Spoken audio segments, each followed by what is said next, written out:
next herb we're going to cover is commonly called black cohosh.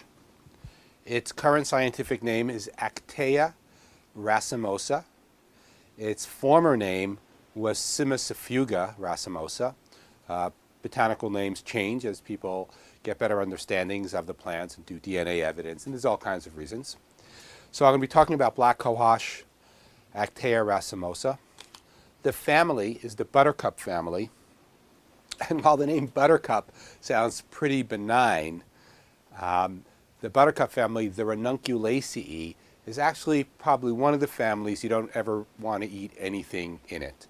There is a couple of things you can cook enough and eat them, but in general, if you know that it's a buttercup family or Ranunculaceae, probably best to just let it be. But there are many medicinals in that family and some poisons. So in the poison medicinal side, you have things like aconite, and then in the kind of just the straight out medicinal side, you have things like golden seal and black cohosh, hydrastis, and Actaea. So black cohosh is one of those plants that I carry on me very often because it does one thing very well. Previously, I've talked about how it's really nice when one plant covers a few bases. Black cohosh can cover a few bases. For instance, it has strong affiliation. It makes alterations of some of the female reproductive cycle stuff. So female reproductive cycle. But as far as first aid use, not so much about altering menses in first aid, sometimes altering menses pain, but black cohosh, specifically here, I'm going to talk about as a skeletal muscle relaxant. So in previous, I've talked about pain reduction. There's many ways to reduce pain. You can stop smooth muscle spasms. That's an antispasmodic. You can have general inebriants or sedatives. And one specific route of relieving pain are skeletal muscle relaxants. And black cohosh is one of the best of these. The parts used of the plant are the rhizomes. The rhizomes are one of the underground structures of the plants along with the roots. And so you can gather your own black cohosh if you know places where it's growing abundantly.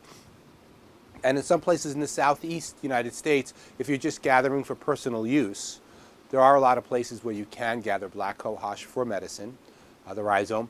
It's a plant I only use fresh. So many plants, I'll use them fresh or dried, in other words, tea, or even making tinctures with them. I'll make tinctures with them dried. But black cohosh is a plant that I only use as a fresh tincture in general. So gather the plant fresh. If you know you're tincturing, you can tincture it 1 to 2 in 95%. It works really well in that ratio of the rhizomes. You can leave the roots on if you like. And so that's the easy part. So not an uncommon plant. It's pretty easy to grow if you have the right environment. If you get a plant from a place that has a lot and you break it into pieces and find places where there's regrowing spots and plant them, you can grow a bunch of your own black cohosh in a few years. It has to be the right soil types and right shade and all that. But actually, from pieces of it, it grows pretty good. And so, how to use black cohosh in first aid. With black cohosh, I want to start with some warnings. The first thing is that it's better to not use it in pregnancy at all. It definitely fiddles around with female reproductive hormones, and so I would just avoid it with pregnancy in particular. With breastfeeding, a different story, and if there's other problems going on that you might want to consider, like will black cohosh change other parts of a woman's formula based on other reproductive aspects that you're working with. The other thing about black cohosh is it has this interesting contra thing. Black cohosh for some people will definitely cause a frontal lobe headache. This is the frontal lobe of the head, and it's pretty common. Pretty common meaning maybe one out of every 30, 50 people. I don't really know how often. It's not very common, but I see it enough where I'll take a wild guess and say 1 out of 30 people. What'll happen if they take it, even a small amount, is they might get a frontal lobe headache. If you watch them, remember, try the 1-drop dosage. 1 drop of black cohosh for some people, and first they make the grimace face, I didn't like how that tastes. The second thing to do is they'll rub their forehead.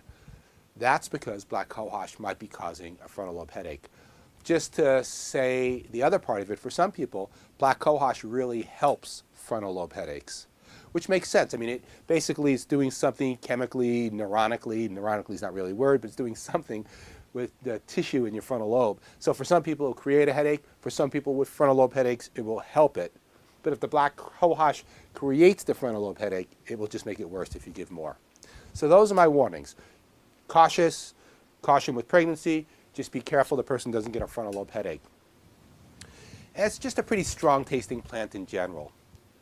That said, black cohosh in first aid is one of the strongest, most reliable skeletal muscle relaxants. So there's two kinds of basic muscles we have. We have smooth muscles.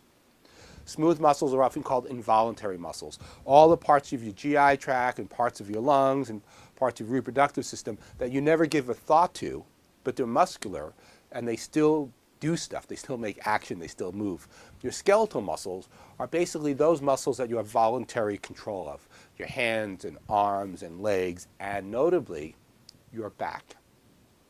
So back problems are very common in first aid, out of first aid. Basically, some huge percentage of human beings, as they get older, will have back problems. Upper back problems, very often lower back problems. You can tell by how people walk often as they age or just an injury, how their back is curved, that their back hurts and they're kind of reducing the pain. It's just, you can get a lot of tension in there.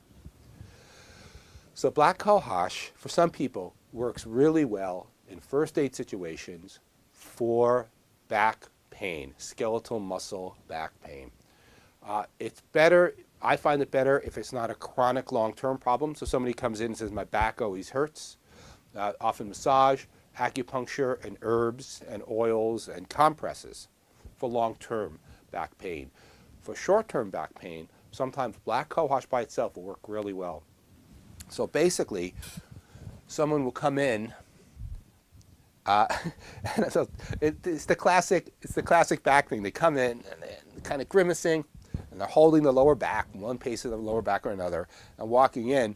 And basically, what happened is they went to pick up their backpack, and they went like this, and as soon as they picked it up, they heard that terrible noise in your head that just like, right? So we all know the noise. Well, many of us know it. So you pick it up, and like all of a sudden, it all hurts. Your back hurts. Not so much arms and shoulders. They can hurt kind of reciprocally as well, I guess. But it's definitely a lot of back pain. Black cohosh. So try one drop first to make sure that it doesn't create a headache.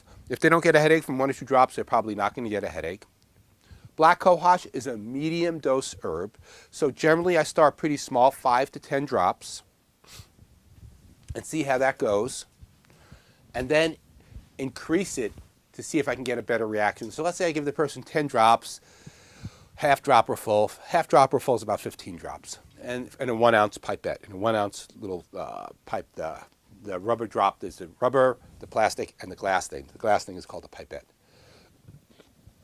So I'll give them maybe half a dropper full. After 1 drop shows they don't get a headache.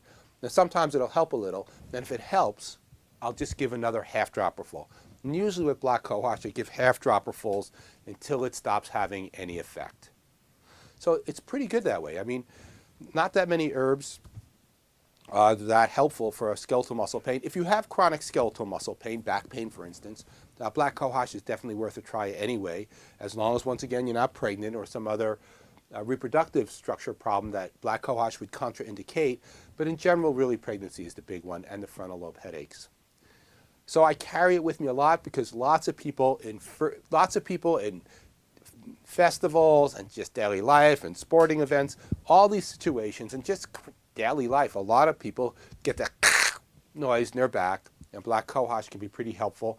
You can take it for a while, but what sometimes happens, as with herbs and drugs in general, is sometimes there's a point where it just doesn't work as well. So black cohosh, skeletal muscle pain, dose fresh rhizome tincture, half dropper full until you get the desired result or it stops working. And I think that that's the main thing. Let me see anything else to say about black. There's lots and lots. So In all of these, there's much more to say about wildcrafting, about the names of the plants. Like Simicifuga is interesting because it means drives away bed bugs. Simex is bed bug. Fuga means drive away. Simicifuga, its old name, means drive away bed bugs. And it also goes with its other former name, which is bugbane, right? And it's also called rattlepod because it does make a great rattle sound. They're also just beautiful to grow. One more consideration, so there's lots more about every plant, but one more consideration for black cohosh.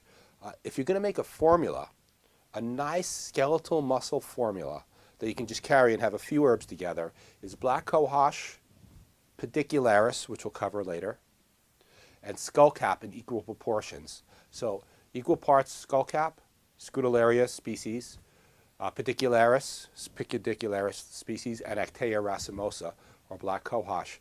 If it's for first aid and prevention, like it just happened, then I often put very small amounts of arnica tincture in there. But I think that's it. Black cohosh, carry it on you. Good first aid medicine.